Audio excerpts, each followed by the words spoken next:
We are going to call the November membership meeting of the Guys Association of New York City to order. So welcome, members, guests, and distinguished others. We appreciate you all coming out to Flushing tonight. If you don't know me, my name is Michael Morganfeld. I'm the president of the Guys Association, and really lovely to see everybody. We're thrilled to be here in this wonderful space. I hope you all had a chance to look around a little bit. I think I've been in this building one other time, if I recall correctly. So we really appreciate being hosted here. So just a couple of quick rules of the road before we get started. First of all, if everybody could silence their cell phones, that would really be appreciated. I just did it myself, so it's a good idea. It's respectful to all the people who are going to be speaking here tonight. What's that? It's a little loud. It's a little loud, okay. A little bit for my mouth. Okay. I probably don't need it. Can you guys hear me in the back? Yeah. Okay, great. Use my tour guide voice. Okay, so a couple of quick rules of the road, my friends, as usual. So there are 3 different colored badges. If you have a red badge, that means you are a guest, and we're really, really happy to have you here. But unfortunately, according to our rules, you do not have a chance to actually address the meeting. So if you have any questions, want to know anything about the association, or questions about something that comes up during the meeting, please come up to one of us after the meeting. We're happy to talk to you at that point. If you're wearing a green badge, that means you are a full member of GANYC, and if we were to take a vote tonight, which I don't think we are, you would have voting privileges. If you have a blue badge, that means you're a provisional member. You have speaking privileges here at the meeting, but you cannot vote if we were to have a vote. And last but not least, as I always ask, if you are going to ask a question of me or any of our speakers tonight, please wait for me to call on you. Stand up and identify yourself. First and last name, please, so that people can start getting to know other people who are here in the association, okay? Now, we have the agenda. Are there any alterations or changes to the agenda? Or any call for new business? Harvey. Harvey Davidson, I sent a note to the board about talking about having retired people in a new category, new business.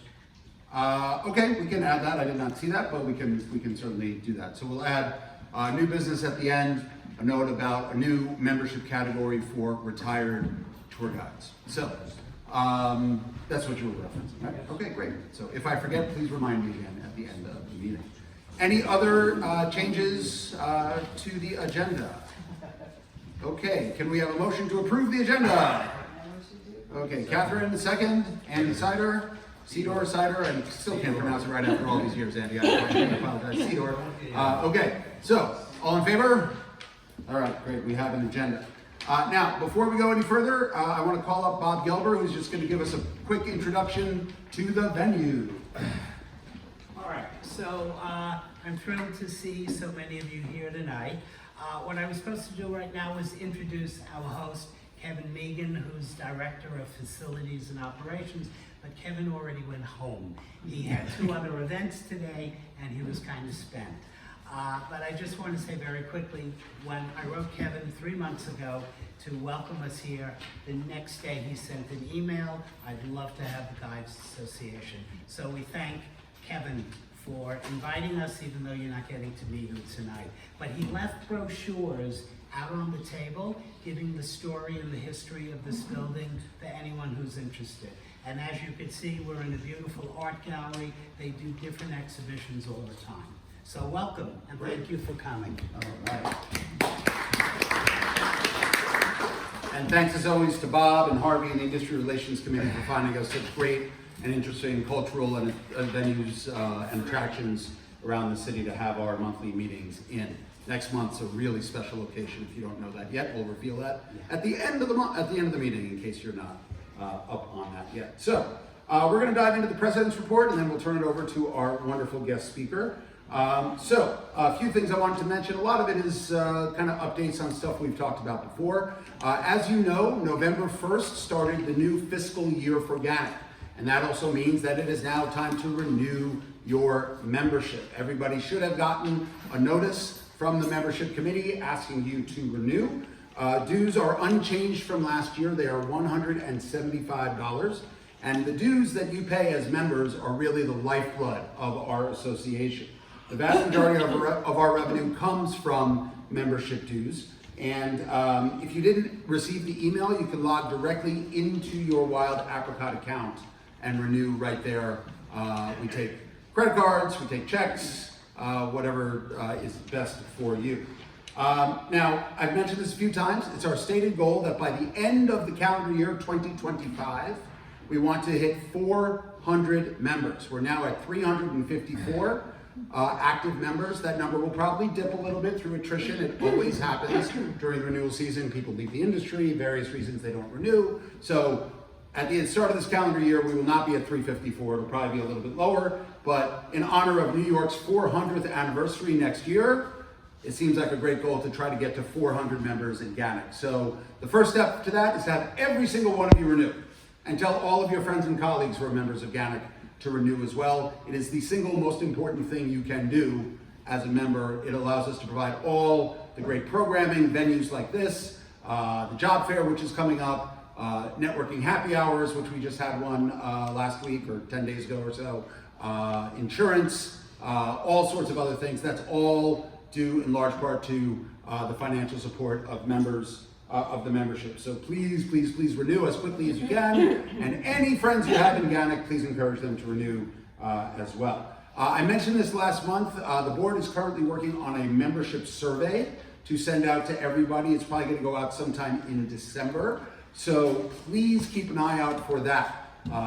Each kind of administration, every 2 years of the board, they've been sending out these surveys. And this is the best way for us to get feedback on a lot of different topics from you. So we want you to fill it out, take some time, think about it. There'll be some multiple choice or yes or no questions, and there'll be places to write long form answers as well. We know we have a lot of veterans in the room tonight. We have some new members as well. Everybody's voice should be heard, and this will help us shape our initiatives and our policies as we start to move in to the year 2025. So be on the lookout for that. Now, I just wanted to mention a moment about the dues, which I said have not gone up for this year. They were kept at the same level as last year, $175. I know a few people have mentioned that they think it seems a little high. I will tell you that compared to other professional associations, it is not very high. And if you do the math, it's 50 cents a day. So for all of the things that GANYC is able to provide to our members, and remember we are an all volunteer organization, it seems like a bargain. So we understand some people have financial hardships and it might not be possible to renew at such a rate, but if at all possible, we highly encourage you to renew because that's what keeps our association going. Other things that that come through our dues are membership with NYCTC, which is a relationship that keeps growing and flowering. Our membership in the WFTGA and the NFTGA, which we're going to talk about a little bit later. We remain the preeminent local tourist guide association in the United States, and I would argue in the world. So the only way we can do this is by keeping an active membership and having enough revenue to keep providing all of these great programs. Oh, one other thing I forgot, the website, right, which costs a fair amount of money to maintain and operate, and of course you can post your profiles and get job leads on there as well. So all of these things come from primarily the revenue from membership dues. So we encourage you, please, I know I sound like a broken record, but renew, renew, renew, renew. Speaking of finances, we are in much better shape fiscally than we were at this time last year. According to Sarah Lyons, our treasurer, who sends her apologies, she could not be here tonight, we finished the fiscal year about $11,000 ahead of where we were last year. Now, this does not put us on the financial footing, the sound financial footing that we really want to be on, but we don't have to have as much austerity measures as we did this past year. So we're pointing in the right direction is basically the bottom line. Sarah today posted to the members part of the GANYC website. So right when you log in to GANYC.org, not a Wild Apricot, right on the GANYC website, a end of year financial report. It has been one of the goals of the board this year to increase financial accessibility, for lack of a better term, and transparency to you, the membership. You're paying these dues, you should know what the money goes towards. So we had the budget presentation in September. That's part of it, but this will show you what's actually was spent throughout the fiscal year that just ended on October 31st. So I encourage you to take a look at that. I do just ask one favor. That is an internal GANYC document. Please do not share that with anybody who is not a GANYC member, okay? Now, some of you might have gotten another invoice. Certain members have received invoices in the past couple of weeks for no-show fees for FAM tours for the whole calendar year of 2024. Unfortunately, there was a little bit of a communication breakdown between the Education Committee and the Treasurer. That has now been worked out, so we are going back to try to collect those fees. We don't want to collect those fees. No. We hope that is a $0 amount in the coming year. The only reason we have to charge $25 for no-shows is because it's a problem of people not showing up, signing up for FAM tours. It is disrespectful to the person who's leading the tour and to all of the other members. We oftentimes have waiting lists for our FAM tours, which are always listed as one of the most popular things of membership in GANYC. So if you sign up for a FAM tour and you don't show up, that means that another member could not take your spot. So that is why we impose these fees. So if you receive this invoice, it is not enough for you to just pay your membership dues. Your membership will not be renewed until that invoice is settled as well. And again, this is not something we want to do.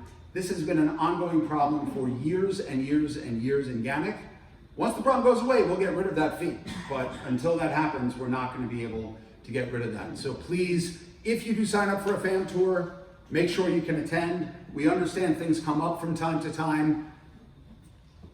The fees can be addressed on a case-by-case basis if there is medical emergency or something else, but it is really incumbent on you. The same way you accept a tour when you booked on a tour, think of it the same way with a FAM tour. Once you've signed up for that FAM tour, you should be locked in. You can cancel up to 48 hours in advance without the fee being applied, okay? And then last but not least, the Education Committee and the board, we are starting a database where we're tracking no-shows. That hasn't really been done before. 3 no-shows in a calendar year, you're cut off for FAM tours for a year. It's the only way we can get the message across that this is unprofessional behavior and really unfair to the rest of the membership, okay? So, like I said, we don't want to have to do that, but we do have to do that from time to time, okay? Now, moving forward, next week we have a great event coming up, the GANYC/TripCon Job Fair, which is set for November 11th in Dumbo. Just curious, how many of you are going to the job fair? A fair amount, that's great. We have over 50 companies who are going to be attending as quote-unquote hiring companies. Everything from day tour companies, walking tour companies, to multi-day student and adult tour operators, DMCs, receptive tour operators, attractions and museums, and some service providers for the tour guiding industry as well, OTAs and other service providers. I have been sending out links. There is a Google Doc that or Google Sheet that I've been updating with the list of all of the companies who are going to be there. So you can research and decide whom you want to talk to when you arrive at the event. It is not too late to sign up for this event. And frankly, we're a little surprised that there hasn't been a larger group signing up. We only have about 55 or so GANYC members and about 55 non-GANYC members signed up. So that's 2 guides for every company that's signed up. Do you all have enough work for next year? Nobody needs more work? Well, that's what this is all about. And even if you have enough work, it never hurts to come and talk to more companies because you never know when something might open up in your schedule. So the cost to attend is $10 for GANYC members, $20 if you are a licensed tour guide but not a GANYC member. And we've done that at all of our job fairs as a way to promote GANYC and encourage people to join, saying, hey, look, we put on this great event. We do lots more that's not open to non-GANYC members. You should think about joining. Okay?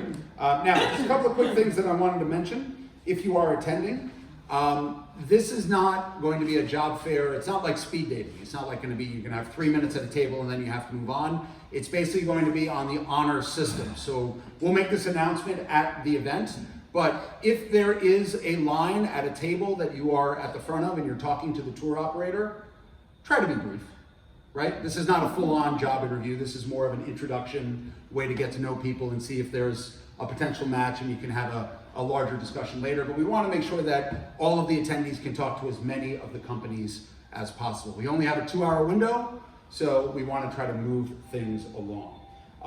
If you have any further questions about that, please come see me.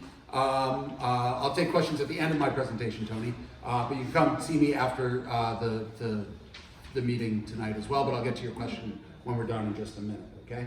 Not too late to sign up. You can sign up to the day of the event, so you can go to thetripschool.com/GANYC, thetripschool.com/GANYC, and that is posted on the GANYC Facebook page. An email blast went out a couple of times with that website as well. Next up, we've mentioned this a few times, but it's coming up in January, the NFTGA convention, the National Federation of Tourist Guide Associations convention. The NFTGA is our national association. The convention is taking place January 29th to the 31st in Philadelphia, Pennsylvania. Just curious, how many of you are planning to attend? Great, that's great to see. GANYC did award stipends to 8 members who applied to go down to the event. That is conditional on reporting back to the membership on the events down in Philadelphia. If you've never been, it's a great way to network with tour guides from around the US. We've had some international guests there in the past as well. I believe Sebastian, who a lot of you met, the president of the WFTGA, is going to be there amongst the other speakers. It's a great way to network, find out how guiding takes place in other parts of the country, share war stories, et cetera, et cetera, et cetera, and really network. And we all take vacations. It's good to meet guides in other cities as well. So if you're on the fence about going, I would encourage you to go. Philly's right in our backyard. It's not a long train ride. You can get there fairly cheap on New Jersey Transit if you need to. So if you need more information, nftga.com. There's a link for the event right on the home page. In addition to all of the sessions and the networking opportunities, the NFTGA is also going to be electing its next board of directors, okay? Now, any member of GANYC can run to be a member of the board of directors. However, you need to be approved and your name needs to be put forward by the GANYC board. So we are going to be deciding who we want to put forward at our next board meeting, which is on Monday, the 18th of November. So an email blast is going to go out probably tomorrow, just kind of detailing the different positions that are available or on the NFTGA board. It is an election, so just because we put your name forward doesn't guarantee you that you'll get the slot. I have asked Michael Dillinger, I haven't gotten an answer. I don't believe you need to be present at the meeting to stand for a position, okay? But it is really important, as the preeminent local tourist guide association, along with DC, one of the 2 largest tourist guide associations, that we have representation on the board of our national association. So we have a couple people who've already expressed interest in running for positions. It's a 2-year hitch, but I would strongly encourage you. Most of the meetings take place on Zoom. I would strongly encourage you to think about getting involved at the national level. You don't have to be a board member at GANYC or even a committee chair or anything like that. Any GANYC member can actually apply to run for the NFTGA board. Another exciting event we have coming up, CommitteeCon, right? I've been saying all year, and every other president before me, the more you put into GANYC, the more you get out of it. But our board has really tried to make it easier for you, the members, to get involved with committees. And this event is going to be the next step towards that. So on November 20th, we're having a Zoom meeting, and thank you so much to our Secretary Lee Hallenby for being the main organizer behind this event. A representative of each of GANYC's committees is going to do a 5-minute talk about what the committee's all about, what they're looking for in terms of new members of their committees, what their stated goals are, things like that, and then there'll be time for Q&A afterwards. Now, we're also going to be recording this session in order to post it to our YouTube channel, the GANYC YouTube channel, and it will be sent to every new member when they sign up to become a member of GANYC in their introductory packet, so they can really familiarize themselves and think about getting involved in the association as well. There's no cost to attend. An email blast went out today with the Zoom link and everything. And if you are a provisional member attending the Zoom for CommitteeCon, will count as one of your 4 meetings you need to get elevated to become a full GANYC member. So that's another incentive to attend. Okay. Last but not least, my friends, obviously there was a big event last night in our country, right? The presidential election. We do not get political here at the front of the page, the front of the stage at GANYC. I know that many of us might have been upset about the results. There might be some people here who are happy about the results. That's America, right? I just wanted to make one statement, okay? 8 years ago, when Donald Trump was elected president, there was a lot of consternation, a lot of worry that would have a negative effect on the tourism industry here in New York, particularly from people coming from overseas. I will tell you strictly anecdotally, that did not happen. The numbers kept going up. So, there's absolutely no way of knowing what the next 4 years is going to bring and what comes from Washington, but I want to encourage you to stay positive in terms of our industry, right? People are still going to want to see the greatest city in the world. That's never going to change, no matter who's in charge in Washington. So, keep your spirits up. I know it's not always easy in times like this, but don't get upset from an industry standpoint. I am hopeful that this will have very little effect, if any, negative effect on the tour guiding industry. But we'll just have to. I could use less Italians, but they keep coming. What's that? I could use less Italians, but they keep coming. Okay. Well, we'll starting January 20th, you can maybe lodge an email or a tweet or some Truth Social. Maybe they'll get you there. So, okay. So that is the end of my presentation. So thank you so much for listening. I think Tony, you had a question? Yes, hi, Tony Bisson is my name. Just wondering, you've got 50-odd people, companies coming to the job fair. How does that compare with previous job fairs? It seems like an awful lot. Yeah, this is so. For those of you who are new to the to GANYC, before COVID, when I was chair of the Industry Relations Committee, we organized 3, I believe, maybe 4 job fairs. The initial job fair attracted about 30 companies, and the ones after that were less. So the numbers kind of dwindled for any number of reasons. The turnout for this event is beyond the pale of what we could have expected. Part of that came from GANYC's connections. Part of that came from our partnership with TripCon, which has a lot of connections as well. And we actually got a fair amount of help from an email blast sent out by our partners at NYCTC to tour operators who may or may not know that much about GANYC, but they got a blast from NYC Tourism and Conventions, and they signed up. Places like the UN, the Museum of Food and Drink in Williamsburg, places like that, which I don't think we would have gotten on our own through GANYC. So we're really excited, and we're really excited to get to meet all these people as well, and hopefully convert some of them into industry partners and perhaps places we can have meetings and things like that. So it's really exciting, and it really, really will be great if we can have a huge turnout of guides to be there to show these 50 plus companies that there is a need for a partnership between them and the guiding community. So thank you, Tony. Yes, Ben. Just a very quick thing, that list of participants, I don't know if it's been updated or not, is it possible to just send it out before people attend so we can make sure we know who we want to cover? So it's this. So in case you didn't hear Ben's question, it was about sending out the list. I will tell you, it is a live doc. So I'm updating it in real time when we get new companies to sign up. So if you have the link, you can just click on the link again and see the new companies updated. We will probably, we are going to send out an email blast to registered attendees, and that will include a link to the list of companies as well. And by the way, the list, if you haven't looked at it, it includes the name of the company, their website, so you can research what these companies are about, and also what category they fall into: day tour operator, multi-day operator, DMC, attraction, and things like that. So, okay. Any other questions? Yes, Jared. So Stand up and identify yourself, please. Hello, I'm Jared, the tour guide. I registered for TripCon, and when they were marketing it, they said that there was going to be a recruiting event. Is this event on top of that event, or is it the same one? Because I paid extra through GANYC, and I was wondering if I overcame. So you had signed up for the full convention? Yeah. Okay, so yes, that should have been included. And I know I sent out an email blast last night about this, but I don't have access to the registrants for the full convention. But your name was not on the list for the Monday event, so you are now on the event. We'll figure it out on the back end. We'll take a look and see if you need to be refunded your $10. But there are 2 hiring events as part of TripCon. There is the the local guide hiring event on November 11th. That is open to any New York City tour guide at the prices I just discussed.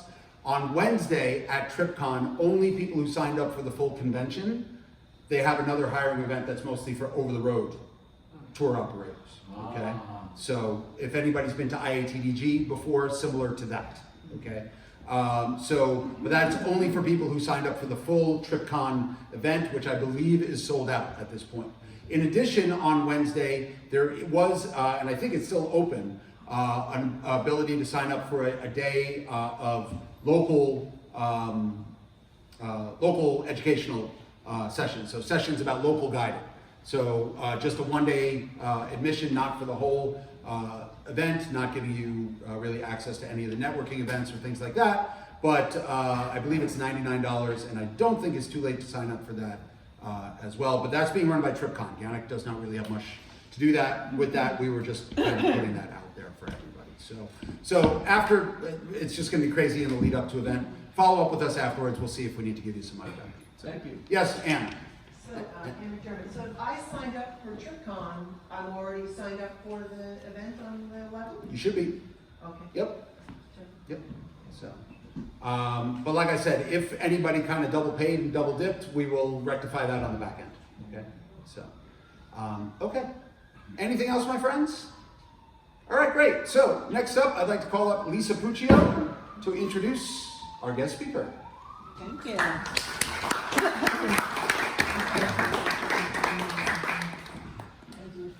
Sorry, guys. Do you want the mic? Okay. Thank you. Everyone, good evening. Welcome to Queens. Tonight's guest speaker, Adrienne Onafree, has been a professional guide in New York City since 2007. She has led walking and busing tours for various tour companies, historical societies, cultural and civic organizations, and individual clients.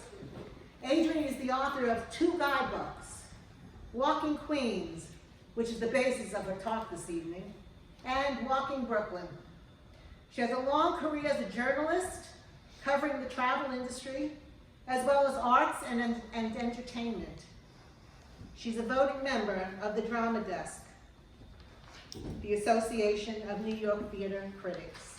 Welcome, Adrienne.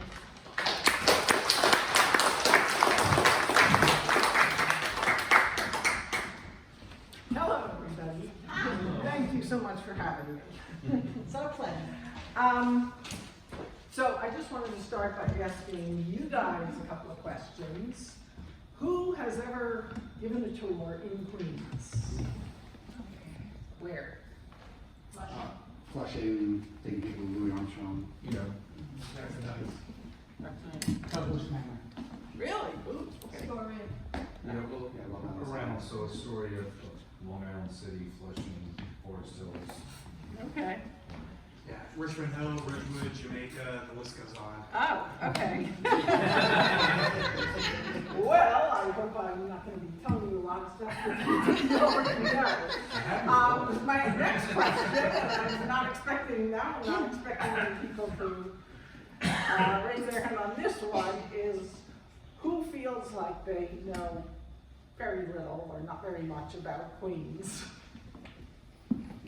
Hands. I got a lot more to learn.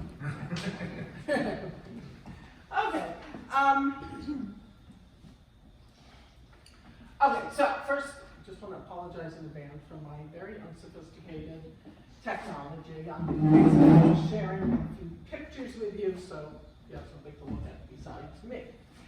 And, you know, the basics is that Queens is big. It's the largest borough by far, geographically, over 100 square miles, or 2 square feet. And of course, second in population to Brooklyn, just behind Brooklyn. Brooklyn, I think we say 2.5 million, Queens is like 2.3, 2.4 million.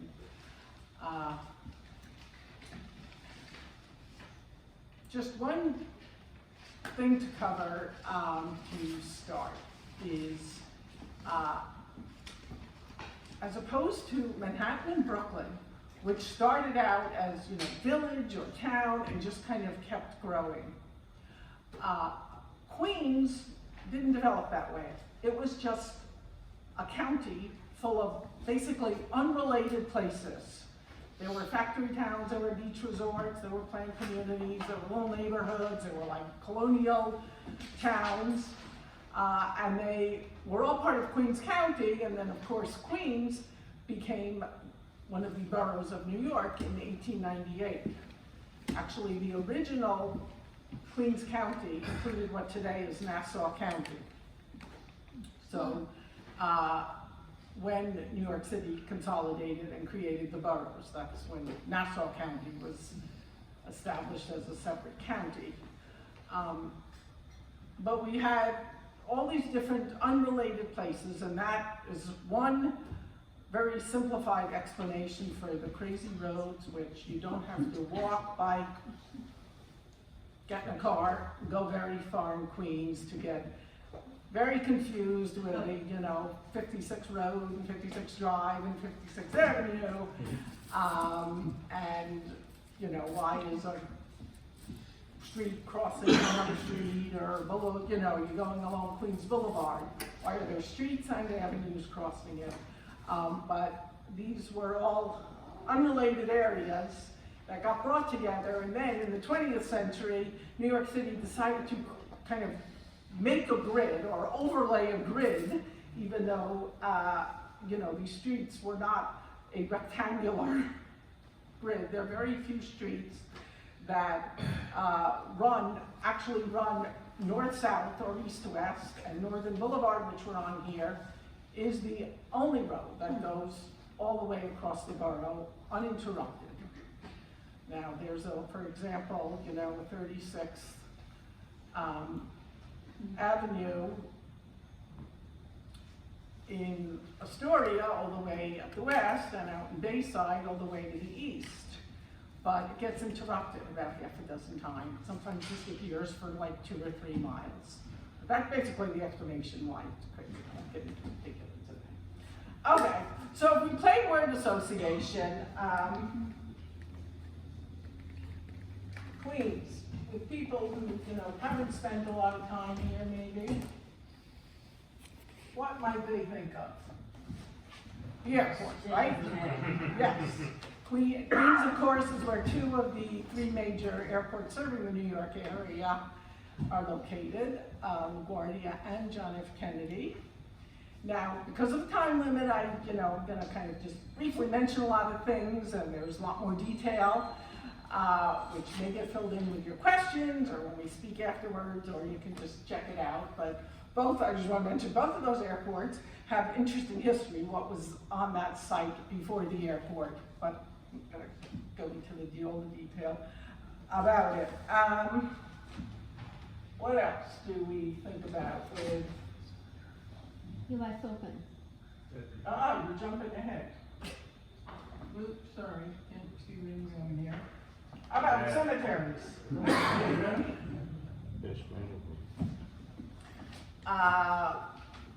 Because that's the view a lot of people have if they're driving through or into Queens.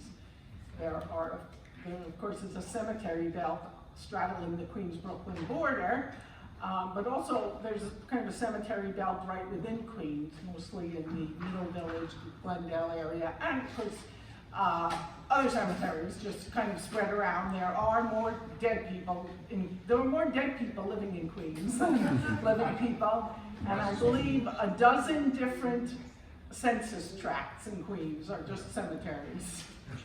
So, and of course, several of these are worth visiting. They were built, a la the rural cemetery model.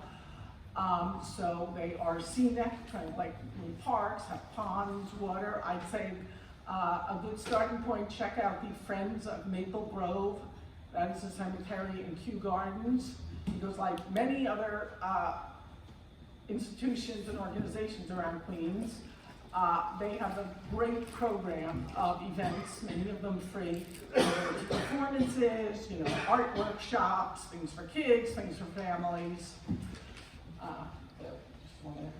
Just giving some brief mention.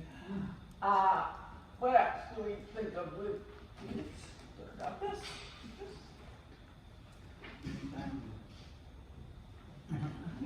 All in the family. Now, of course, this is people of a certain age at this point. There's a lot of people around in their 30s and 40s that didn't grow up knowing this show, but of course this is how people around the world, their first knowledge of Queens. The house that you see in the opening credits is still standing on Cooper Avenue in Glendale, as opposed to the house that is used in King of Queens, which I believe is in New Jersey or somewhere. I think it's in, I do like that too. But, and then of course another thing that people think of is the World's Fair. Again, a big generational thing, but you know, I know somebody was telling me stories. Now, Queens has hosted 2 World's Fair, 1939 and 1940, and unfortunately there's very few people left who can give first-hand accounts of that.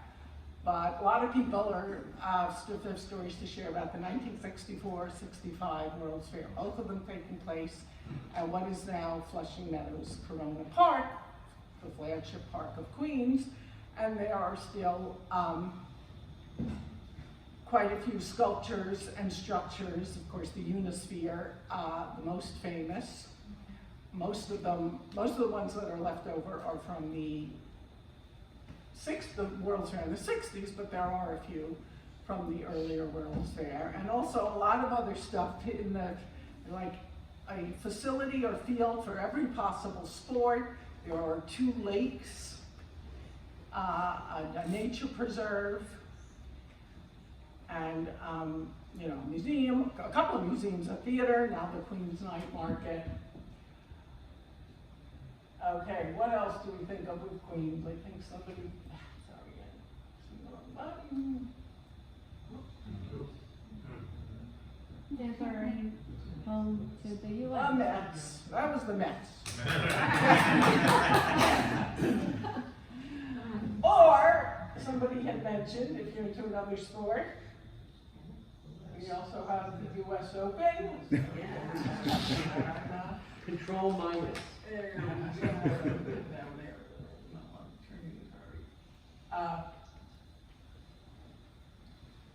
Anyway, the US Open has been played in Queens since, I believe it was 1914. First, sorry, I'm on some of this anyway.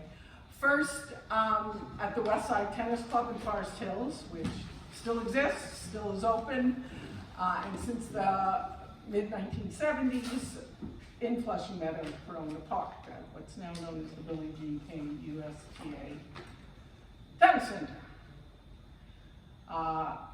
Some people might be interested in another sport and know aqueduct, or horse racing, or casino gambling now. That's also here in Queens. But of course, I think the maybe #1 word that gets associated with Queens is diversity.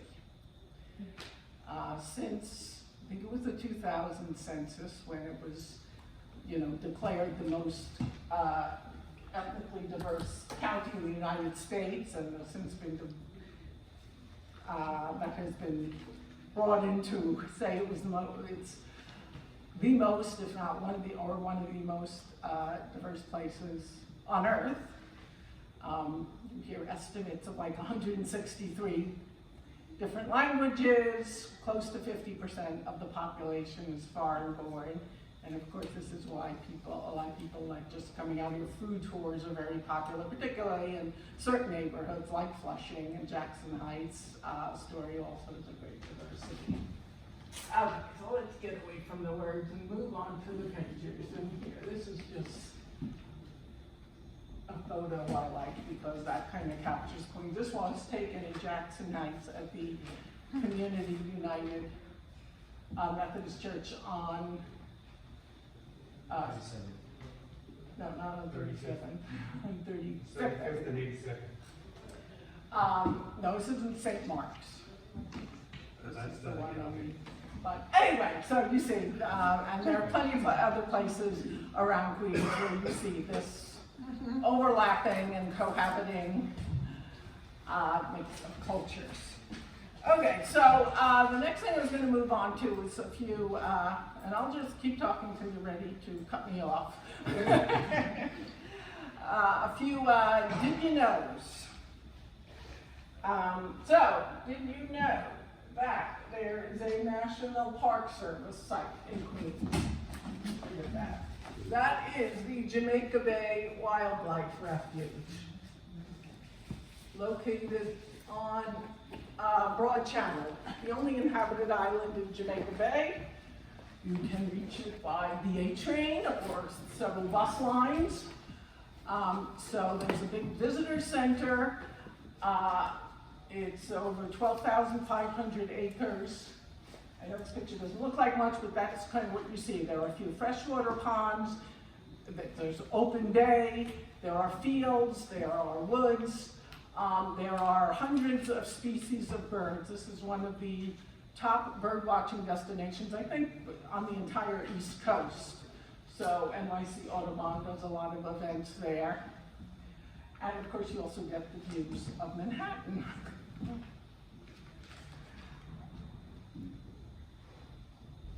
How about a farm? You know there is a farm, and I don't mean some of these little urban farms that have sprung up in recent years. But there is a farm out, it's close to the Nassau border, out in the neighborhood of Glen Oaks, the Queens. It's now operated under the name the Queens County Farm Museum. It has been continuously farmed since 1697. So needless to say, the only colonial era farm still left in New York. This is the farmhouse where there, of course, are tours inside. Here are just a couple of the residents. They obviously a bunch of different animals. It's a beekeeping operation. I think they're regularly selling eggs right out of the chicken coop. They have an herb garden. I think they might even have some vineyards, a children's area, and they also have a full schedule of different events. The Queens County Fair is held there every September. A Native American powwow is another annual event. They have several colonial hearth dinners each year. There are several things going on there for the holidays. So again, if you haven't been out there, a little longer trip to get out there, if you're gonna go by public transportation, you're probably gonna sit on a bus, go along Union Turnpike for a while, but that's also a good way to see Queens.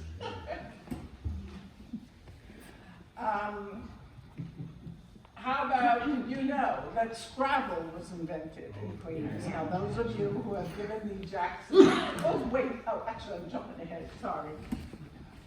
The fort, yes, you recognize Fort Totten, because I think a lot of people know Fort Tilden down in Rockaway, which is basically fallen into, there's not much left there except the beach. This is out in Bayside, Fort Totten, which still has some military operations there. It's used by several different groups, including the fire department has some operations, the police department.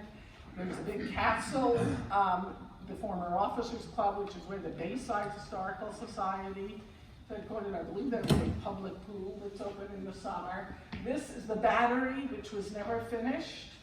They started building this fort in the 1850s but by the time the Civil War was underway, it was already obsolete because it was meant for rifling, and that wasn't going to be sufficient.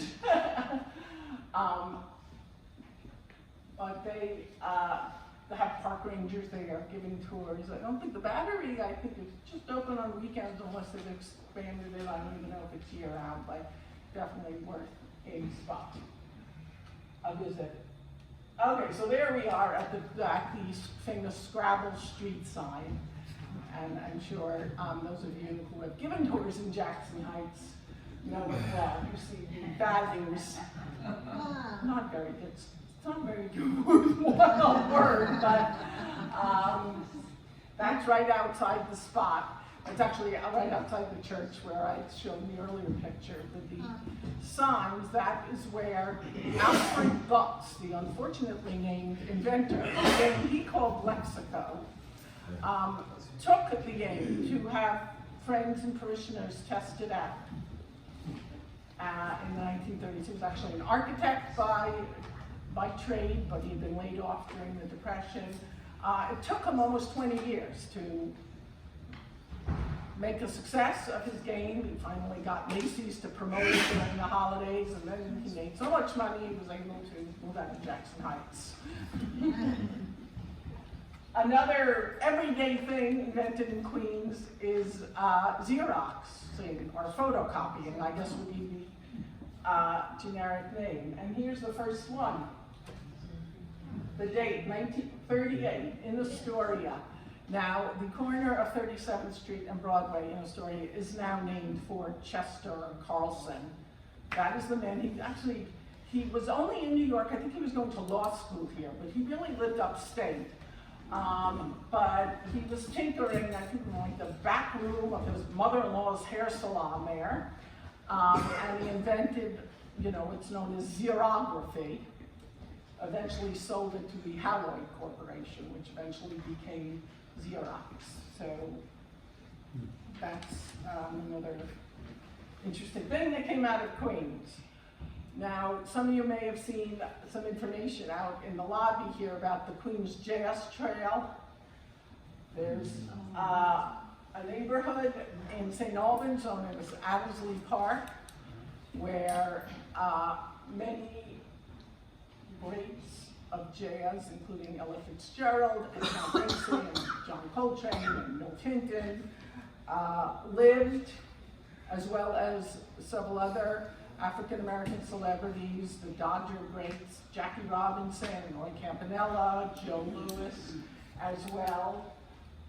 This is somewhat typical house in Addersley Park. Beautiful neighborhood, as you see, with it's not old Tudor, but a lot of Tudor architecture developed in the 1920s.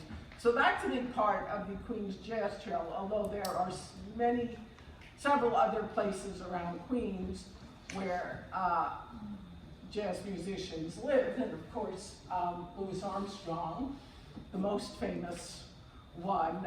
If you have not been to his house, this is inside in his living room in Corona. That's a great place to start. They're really easy to get to, not just a few blocks off the 7.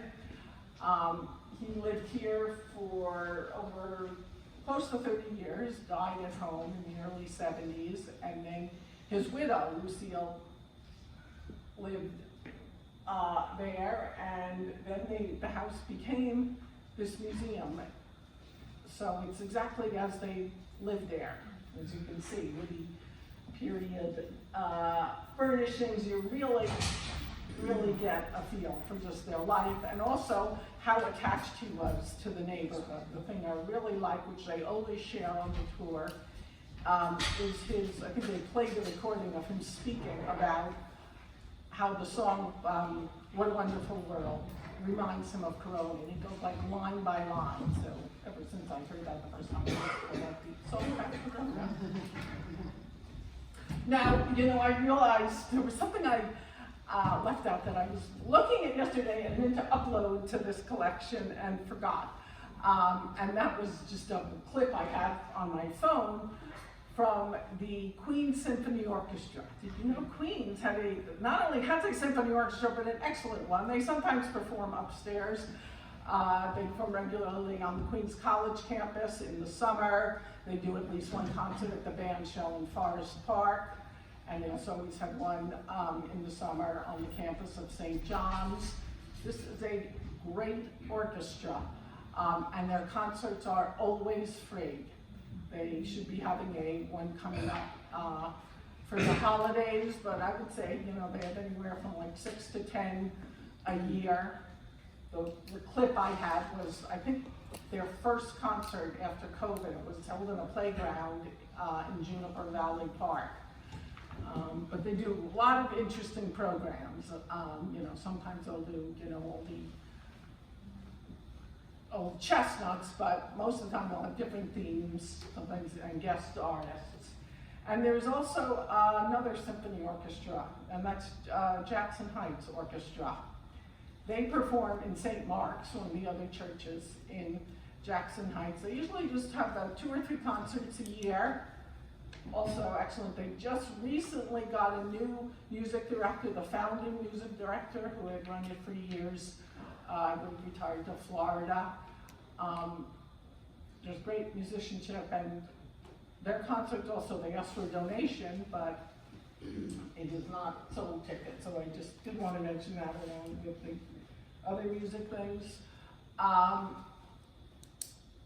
Now, another did you know, which I'm guessing at least some of you do know, is about the United Nations connection to Queens. And I just don't mean just the United Nations like generic population. The United Nations met in Queens before the permanent headquarters was built on the east side of Manhattan.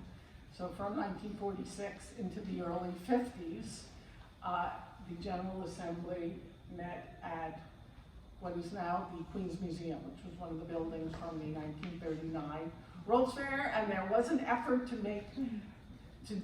create the permanent headquarters there,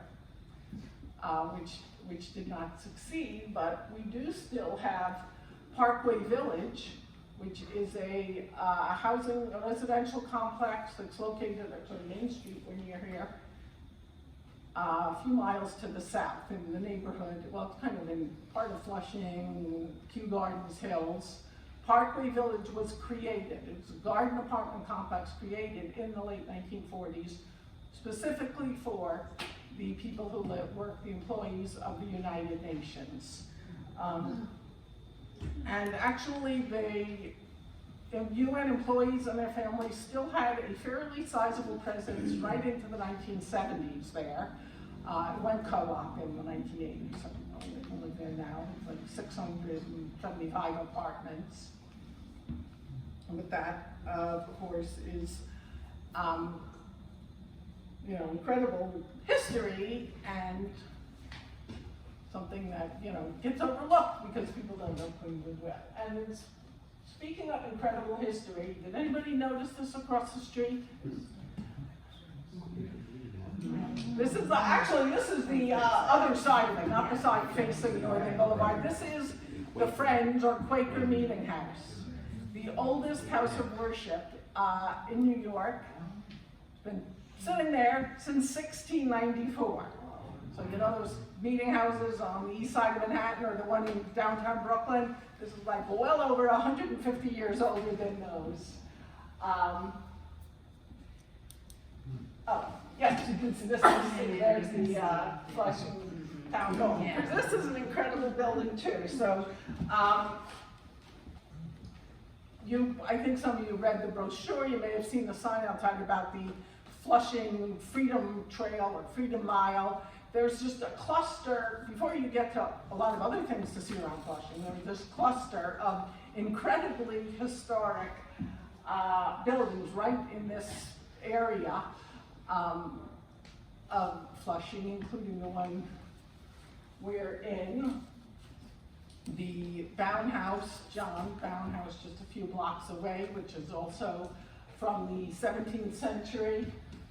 Oh wait, we'll go back to that later. And very important, not just for New York City or New York State history, but American history, because of the connection with the Flushing Remonstrance, which was a document signed by the villagers of Flushing, or Vlissingen, as it was called, in 1657, affirming the freedom of religion. So this is considered, a forerunner of the Bill of Rights. Now, I look at this picture, which, who knows this place?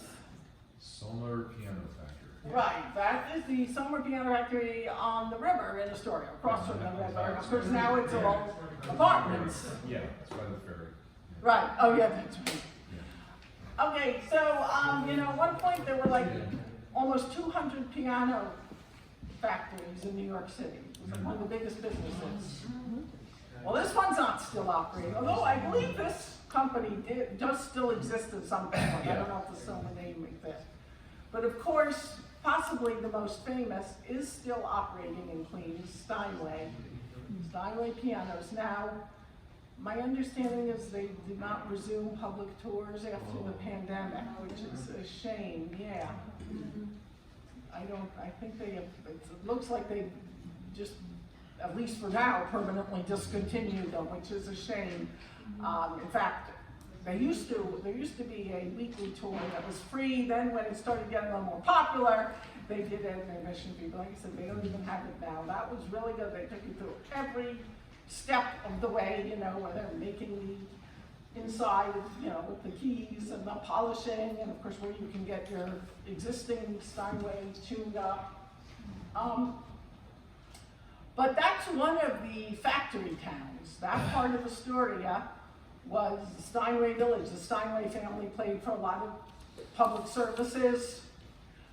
And there's still some of the employee housing. Obviously it's not employee housing anymore, but the buildings still exist over on 41st Avenue and the name all around. In another part of Queens, another factory town was in Woodhaven. Now this is pretty much all that's left, and it possibly looks even worse than this picture because this was the factory known as Lalance and Grosjean, Grosjean. Those were two, I believe they were Belgian. They were from Belgium, not France, but nationality. And who started this factory. It was the first factory in America to make enameled metalware for kitchen utensils, what's known as agateware. But then it expanded, and they were making tin and copper products during the war. They had a whole operation. They eventually had their own. Stamping facility. So there was a whole complex. The landmarking effort failed, so much of it was torn down. This is now part of a strip mall along Atlantic Avenue. And of course there used to be more of this building, but this is what's left, the clock tower, and it's not landmarked, so. But that was, and there is also extant employee housing, or buildings, houses that were employee housing, but very little still remaining of, any signs of this factory. A little more for the Steinways. Then, 5 minutes left. okay, and then in College Point was another place that developed as a factory town, just north of here, but not on a subway line, so a little harder to get to. But you're gonna encounter this gentleman, Conrad Poppenhusen. He was a rubber goods mogul, but quite well liked by his employees. In fact, they paid to have this bust erected in the year following his death. He was a German immigrant, many of his employees were. He opened the first kindergarten in America. Kindergarten being a German invention. He helped, promote upward mobility among his employees. And this is what he left behind, and unfortunately, seriously in need of some TLC, the Poppenhusen Institute. Still standing. They also have a lot of events you can check out throughout the year, and a pretty interesting ballroom. There's also, so this held some municipal offices at one time. It's like taking you down to the old jail cell. You can still see the original kindergarten. But there used to be there were originally classes for the Pappenhausen factory employees to learn English, and then to learn other skills, and then this would continue over the years, just different educational programs, which, you know, of course, they still have. So it's, well, Queens does have several sort of white elephants, and I guess this one could be kind of considered. But it is it's sort of an interesting story. Oh, and the other thing that was in here originally was a library. So when the Queens Library branch was created in College Point, the first bunch of books came from the Pappiers, and they gave them to them. The only terms they asked for was that the branch be named Pappenhausen. So that's another place you see the name. There is no College Point Library. It's to this day called Pappenhausen, and we'll see his name elsewhere around town. So I want to, let's see. This is the home of the Queens Historical Society, one of the other historic houses here in Flushing, which is Kingsland Homestead. I'll just do some quick. Did they do a tour of Elmhurst? Yes, because that's another of the, in fact, that's where the original, basically, settlement of Queens. This church, the First Presbyterian Church standing on Queens Boulevard, the congregation dates to 1652, this building. Which was not their first building, it's from like 1890s. It was picked up and moved back like 120 feet in the early 20th century when they widened Queens Boulevard. So, I mean, there's a lot in Elmhurst, but one very interesting thing historically is there are still 3 churches that were founded during colonial times. This is another one, the Reformed Church of Newtown, Newtown being the original name. This congregation founded in the 1700s, this church was mid-19th century. And this poor building, talk about a white elephant, this building dates to 1734, and it's sitting unused. I don't even know if it's safe for anybody to go in anymore.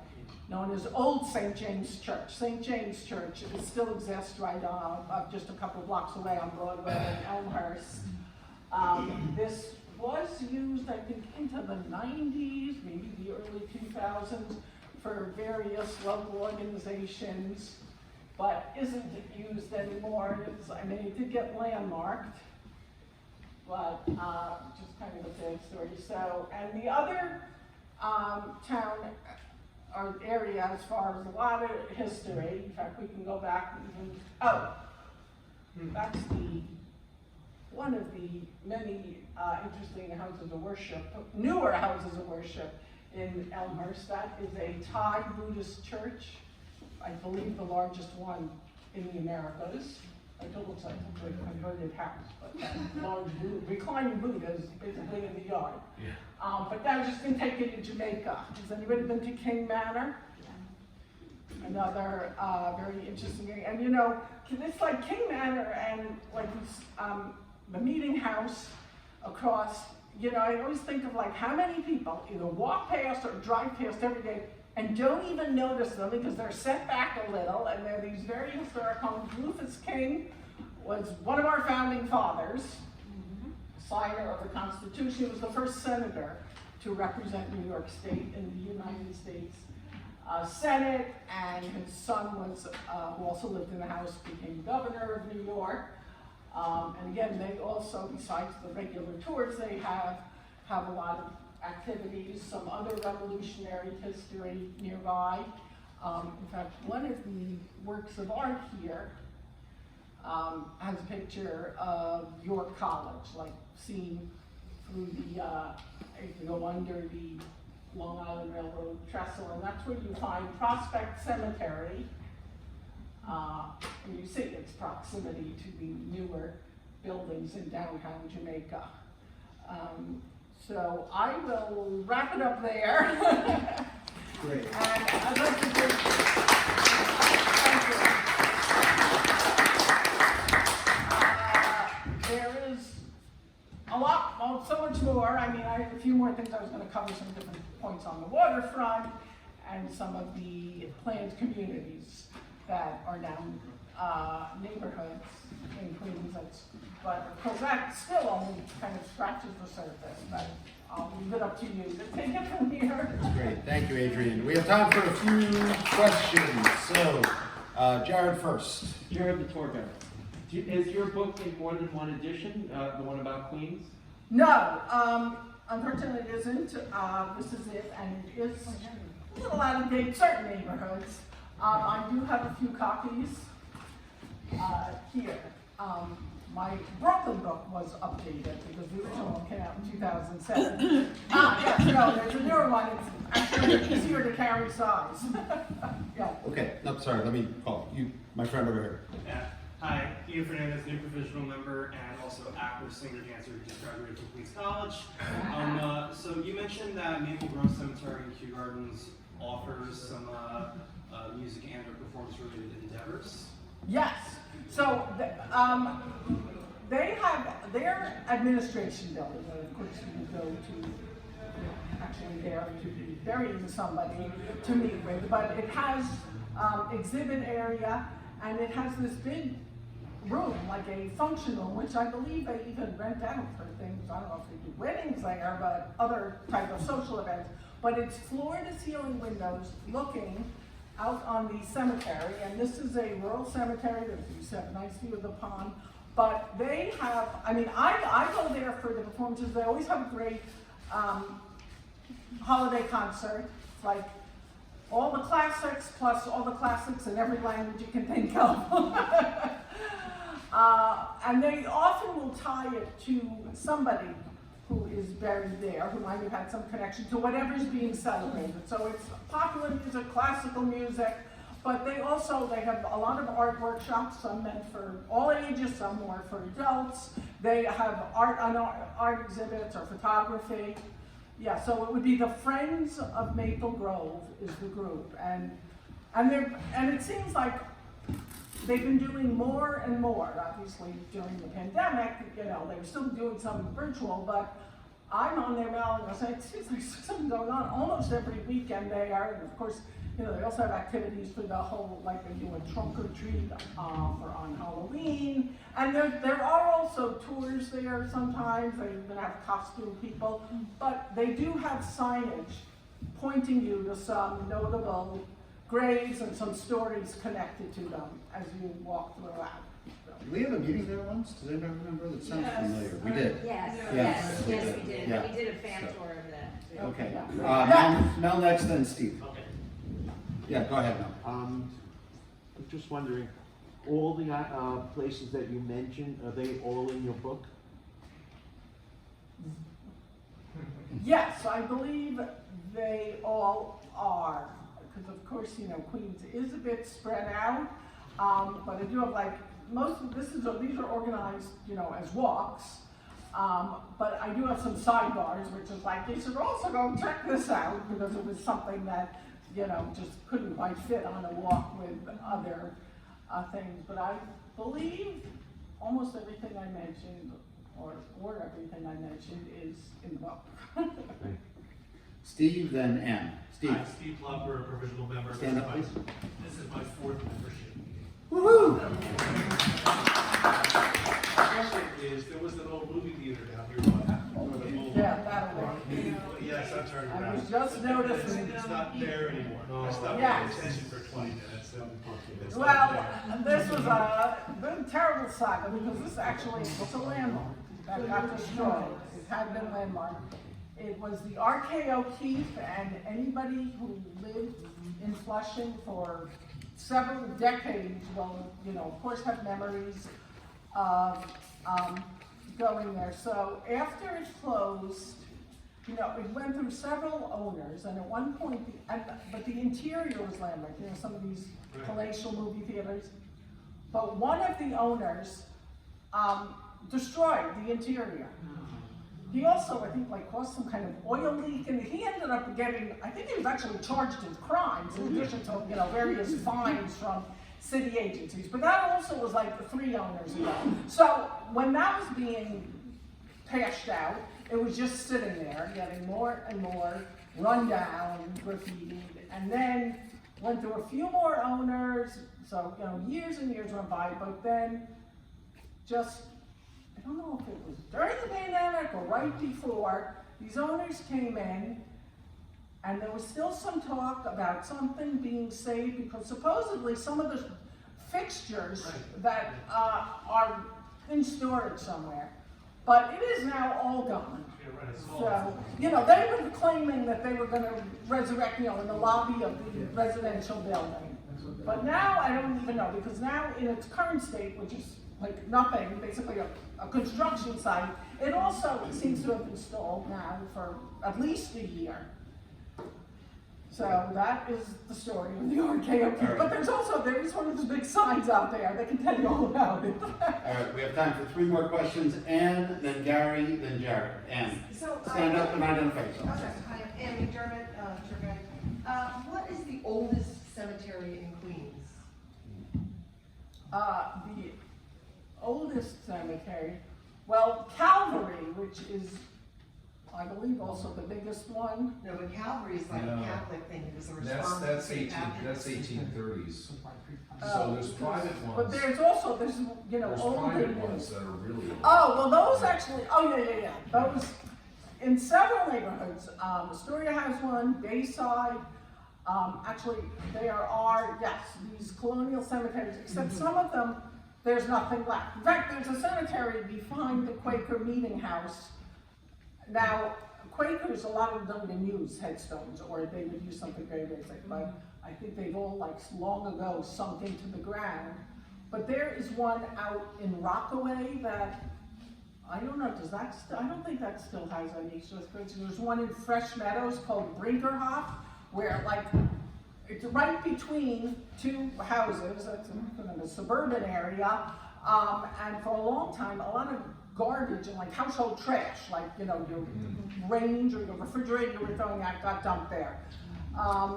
There's more Jackson actually off of Northern Boulevard, farther west in Woodside. Now that one, they brought back to life a little, because there is a local organization that takes care of it. But Calvary, they did move some of the old, I believe the original one that was part of the Presbyterian Church in Elmhurst, which, ended up with a diner on top of it. They moved some of those in trees, so there is. No, they're still there. No. They have a Protestant cemetery in the middle of the Catholic cemetery. Right, yeah, that's what I'm saying. So, yeah, and Calvary has both, what they call the old and the newer section. Right. There is sorry, No, go ahead. I just want to mention there's one of the cemeteries on the Queens-Brooklyn border. It has entrances both in Brooklyn and Queens. Is a federal. It contains. It's not a federal cemetery. It contains a federal cemetery. So that's Cypress Hills, which is huge. But there's a place where you have a great view of the ocean.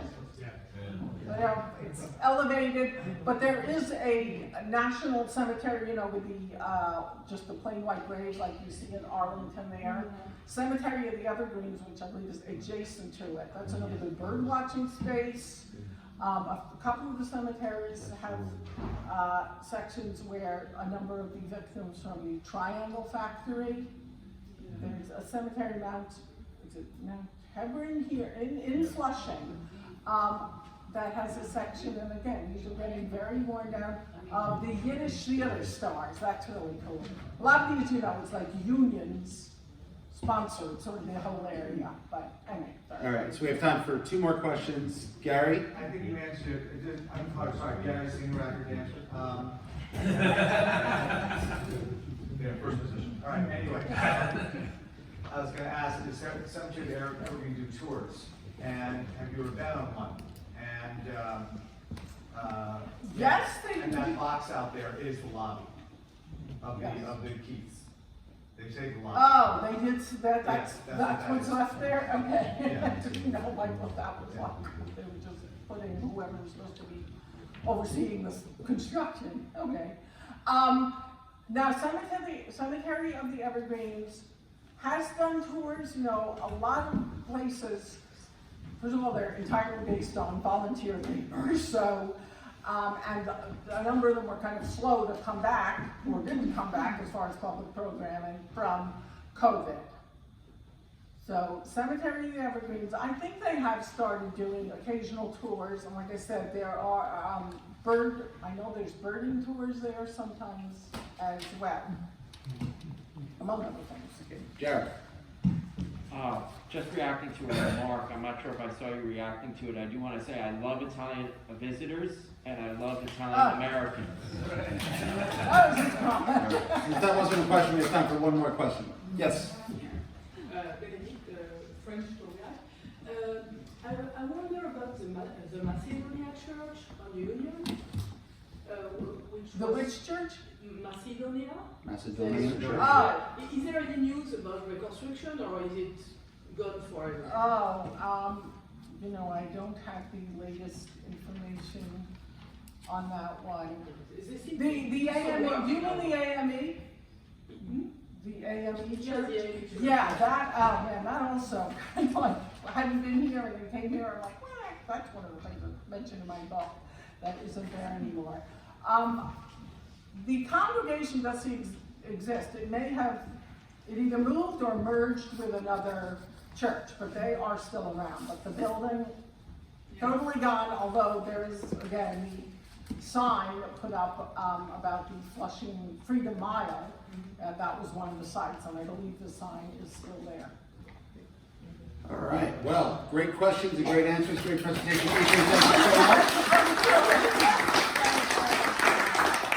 We really appreciate it, and we'll have to have you come back to part 2 for the stuff you couldn't show us. Yeah, exactly. Okay, so we are going to move on to our committee reports. We only have 3 committee reports tonight. So first up, we have the Education Committee with Nina Mende. Just a reminder for all of the committee chairs, you have 5 minutes. I will give you a signal when you have one. Are you going to do it, Gary? Unless you don't want me to. I can, well, this might be hard to see in the back. I'll just do it right now. Yeah, so I'll hold up a finger when there's 1 minute left. So Nina, go ahead and stand in the middle here so you can be on camera. Nina Mende. Okay. I always mention all the people on the committee. Bob Gelber over there, you know, Jerry Wilcox, John Semlak, Lisa Puccio, of course, the star of the evening, and Minna Sharp, Emeritus. Minna has been on the committee for 20 years. She's retiring. So let's all give her a hand of applause. She's not too old. 20 years, that's equal in ordinary people time to 50 years, you know. So you have to give her a gold watch or something. But also our Susan Birnbaum, of course, she's a superstar right over there. And Eileen Rourke in the back, there she is.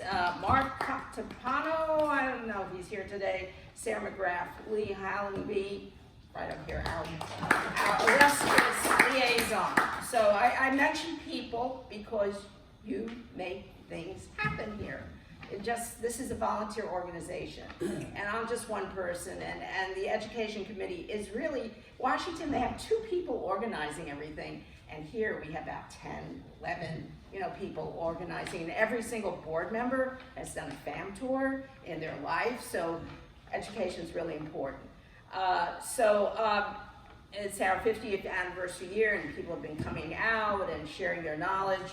And I just want to thank Lisa Puccio for arranging tonight's guest speaker. You know, and I'm emeritus. I saw some of the correspondence back and forth, and an old name that comes up was Andrea Coyle, had some kind of connection with this. So if she did, give her the credit. Again, we always thank you again. National Pizza Month, we had a webinar that is now on our website. It went on a little long, but it was very interesting, as Scott Wiener. A Tale of 3 New York City Squares walking tour happened October 18th. October 29th, another webinar, The Bronx Nobody Knows, an urban walking guide by William B. Helmreich. He died during COVID, William Helmreich, and he was a wonderful speaker. He came 3 times to this organization and spoke on different books. And so his wife is like carrying on the last book. He never, she finished it, Bronx Nobody Knows. And so she gave a talk on it. And if you missed it, it's on our website. So is the pizza talk. Upcoming events, we want to thank Susan and Bob for organizing the Lewis Latimer House that happened before this meeting. November 12th, Fam Tour 42nd Street from west to east with Richard Soden. So November 15th, Encore Fam of the Fire Academy Tour Grand Isle of League, Palenby. That is an amazing, amazing tour. We went on it in the summer in June, and Lee was able to connect with people again. November 19th, the Intrepid Museum. November 22nd, this is sort of industry relations education, I think connection with Bob and Harvey, but it's a self-serve museum. And I think December 10th, Jeremy is doing a reprieve, an encore of the Diaper Lights tour. I'm not sure, but I think, yeah. And I think there's one more Jackson Heights Historic District. Yes. Yeah, what? 20th of November, Jackson Heights Historic District. Sorry, I had some computer issues with that. So anyway, if you missed any of the webinars, you can tap into our website, and a couple of things and new things that are happening with this organization. We have a new thing called Zoho. One more minute, and I thank the IT committee for connecting us all. We're all, connecting in this official capacity. And one more thing, we meet the third Wednesday of every month. Next meeting will be Wednesday, November 13th. Because of Committee Con, there will be education representation there. So, I hope you come, and I really join a committee. It is the best thing you can do for your tour guiding knowledge, career. It's just a wonderful community, So I hope you all kind of come to that. Any questions for Nina? Okay, thank you as always, Nina. Next up, we have Industry Relations. Bob Gelber, come on down. All right, this is a quick one. So again, I just want to thank, Nina already mentioned, Susan and I arranged a visit to the Lewis Latimer House Museum earlier today. We had 11 members, no shows, which was really nice. I want to welcome our new industry partner, the Brooklyn Seltzer Museum, and as Nina mentioned, they are throwing us a fan visit for up to 30 members, and that's already completely booked. So I will talk to them, and we'll get a second one in the near future. And our next meeting for December will be at the Greek Orthodox National Shrine at the World Trade Center. We have been invited there. And prior to that, GANYC member Mel Wasserman is going to do a local neighborhood tour. Mel was a many-year volunteer and docent at the Tribute Museum, which unfortunately no longer exists. And I want to thank Mel for connecting us with the Greek Orthodox Church, because he got us the connection, and we will be there. And I also just want to thank my committee, even though I don't always throw stuff in, I will be pestering you soon. Susan Birnbaum, Eileen Roth, Beth Goff, Vince Meehan, and Catherine Hill. So more pestering to come. Any questions for Bob? Okay, I just wanted to also say thank you, Bob, and other members of this committee, as well as Catherine and Gary in the back, are going to be volunteering to help out at the job fair. So they'll be helping with check-in and things like that. So I didn't want to let that go unacknowledged as well. So thank you all in advance for doing that. Our final committee tonight, membership committee with Ann McDermott. Ann, come on down.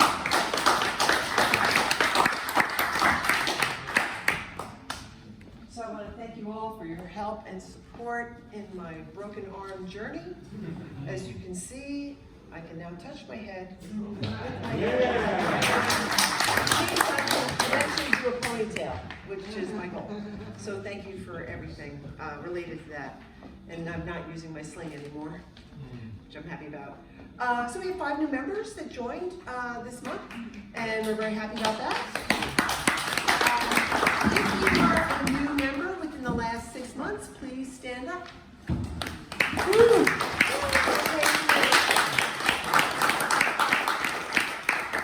Great, welcome. You came to the, we had an open house. We had like a networking thing a couple weeks ago, the 29th of October at Phoebe's in the East Village, and it was a big success, a lot of fun. We had a lot of food was consumed and connections were made, and we're going to try to do more of that, getting people together, because the more we all get together and chat with each other, the more we can help each other and the more business we can get, and you know, that's kind of the core of it all. So thank you. Or at the last meeting, you came out with this. Normally we go out afterwards, but Tony and I tried to find a place to go. This time I don't know, this neighborhood's not, like, there's no Irish pubs down the street, so, or at least that we can find anyways. But in Manhattan, there will be next month, we guaranteed. So we're working on the holiday party that's on the agenda, and Bob and Harvey have been working with the venue. I don't want to say who it is yet, but they'll let you know, and we'll be putting that on the calendar and letting everybody know about it. We could use some help on the committee, just in terms of, like, you know, checking people in, and we do interviews, as you know. If you've been interviewed, you know we do interviews, so it would just be good if you could, more people can get involved. That way we can have more of a backup to kind of keep that going. And also planning the events. If you listen, we are a team here, and if you know of a place with a good party room that you think would be a good place for us to host one of the networking events, let us know. And Tony and I will go check them out and see what the story is. With Phoebe's, the reason we went to Phoebe's is that place is on my route when I do my East Village tour. And I'd always go by there and say, hey, look, they have that room in the back, and they have great onion soup. So I just love their onion soup. Any case, so that's how that came about. So if you know of a place like that, let us know. A place in your neighborhood, and just to make sure when you come to the meeting here that I check you in, or that whoever's at the front desk checks you in, because that's part of, especially if you're a new member, you have to go to 4 meetings. Congratulations on your 4 meetings. And you know, to kind of go to the next step to become a full member. So, any questions? Any questions for Ann? All right, oh, sorry, we have one question. Ian, yes. Ian. If I may. Stand up. Yeah, sorry. Yeah. So if I may, I do actually know of a really good Chinese spot that's a couple blocks to the south of here. If anyone wants to go, obviously, if you can't for whatever reason, understandable. But yeah, I'm actually going there right after the heat. Okay. What's it called? All right. I forgot the name of it. Okay. But So follow Ian for the Chinese food. Yeah, just follow me. Yeah. All right. Great. Appreciate Thank that. you, Ian. That's okay. great. Thanks, everybody. Okay, thank you. So we had one item of new business added to the agenda, and Harvey, I do want to apologize. Nina mentioned we have this new email server, Zoho. We transitioned over from cPanel over the summer, and a few things are getting lost in the wash. So this didn't actually make it to our transom, but we certainly have time to discuss. So if you want to talk about what you had sent to us and want to propose, that'd be great. So Harvey Davidson, my friend. Go to the center here so you can be on the video.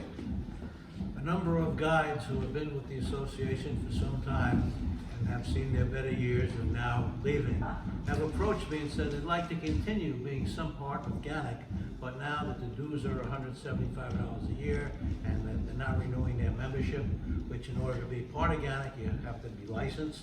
They're not renewing their license. They still would like to have a category where they can be part of GANYC. So some of the ideas that had been thrown out have been sort of an alumnus club or an emeritus designation or a retired designation. They're willing to pay some amount of money to be an amount of freebie. So whether it's $25 or $50, but they'd be listed, they'll get all the information that GANYC puts out. Of course, they'd be restricted if we do FAMs and only require require that you're a member of GANYC to attend. They wouldn't be able to attend unless there was opening space, but they would like to remain as part of GANYC, and we should consider having some sort of category, because we're losing them, and it'll be a minor income that would be coming into GANYC, so we're not losing them completely. They would be contributing income to GANYC. So that's the request that comes from these people, and we'd like the board to consider it and come up. We probably have to have an amendment to the Constitution, because in order to be a member, you have to be licensed, and then many of them have given up their license when they retired. So this is something we're asking the board to consider. Okay. So happy to open this up to questions or comments from the attendees here, from the audience. But I will say, Harvey, that this idea has been brought up before. What I would suggest is that this should flow through the membership committee, because these would be the people who would have to administer, the committee would be administering this, and come up with a formal proposal to the board about how this might work, and then we can consider this. But I would say this would flow from the membership committee, not from the board specifically. Okay. But, sorry. No, I did send a proposal to the board, but it's probably lost in the... Okay, I will go back and try to find it and kind of get the wheels rolling on that. Did anybody have any thoughts or comments, though, about Harvey's request? Jared? Jared, the tour guide. I think it's great. I think we have a lot to learn from our senior members. Anybody else? Okay. Yes, Nina. Yeah, I kind of like the idea. I don't know how you work it. They don't have. Yeah, I think it's a nice idea. Okay. Anybody else? Lisa, you're kind of half raising your hand. Sorry. No, go ahead, Lisa. I have different things going through my head, that's why it was like this. But I see, I see the point to it, and I think it's a good idea. I don't know if I would, if they were to pay this amount, I don't know if I would actually term them as a member. I think in my mind, members, there's certain, if you're a member, you have a whole slew, you go on fan tours, there's a whole slew of benefits you have. And I think that if we're going to create this group where then they can't go on fan tours and they don't have to have a license, that it's a different, they're coming to the GANYC in a different way, and I don't know if I would actually call it a membership. That there's another term to define them. Right. And what, and what they could partake in and what they could contribute. That's definitely something to be considered. Gary, then Susan. I agree with Jared, the tour guide. And I think we call them emeritus. You're not licensed anymore. There's going to come a point where even I'm going to be too old to do the tour, right? I always plan on dying with a microphone in my hand, but I would love to continue when I can't do it anymore physically, because this is a great organization. It's a lot, I think keeps these people off the street, Susan. Technically, I was going to suggest alumni, but I think emeritus is appropriate, and I have the same idea. If they've been a member for a certain number of years, they put in the time, Right. and the moolah. Okay. Anne. So I just want to say that I became friends with Tom Bernardin this year, and I really didn't know him. And he's a senior member, was a member for a number of years. And he worked at Ellis Island. He was a national parks person. He knows this stuff cool. And I've gotten a lot out of my friendship with him, which honestly had nothing to do with GANYC. It had to do with me helping him with computer stuff. But I just think it's a good idea to not let that resource of all the folks who sort of know this stuff just kind of say, okay, you can't afford $175, you're out, Right. Okay. Great. Any other thoughts or comments, my friends? Yeah, they were also interested in coming to the meetings that we have after the meetings. Yeah, sure. Well, our meetings are open to the public. I mean, anybody can come to our meetings, so that would not be a condition of emeritus status, but certainly, we want to keep the tent open as much as possible, so we will definitely look into that. So, okay. Any other business, my friends? Okay. Oh, are you selling books? I do have half a dozen.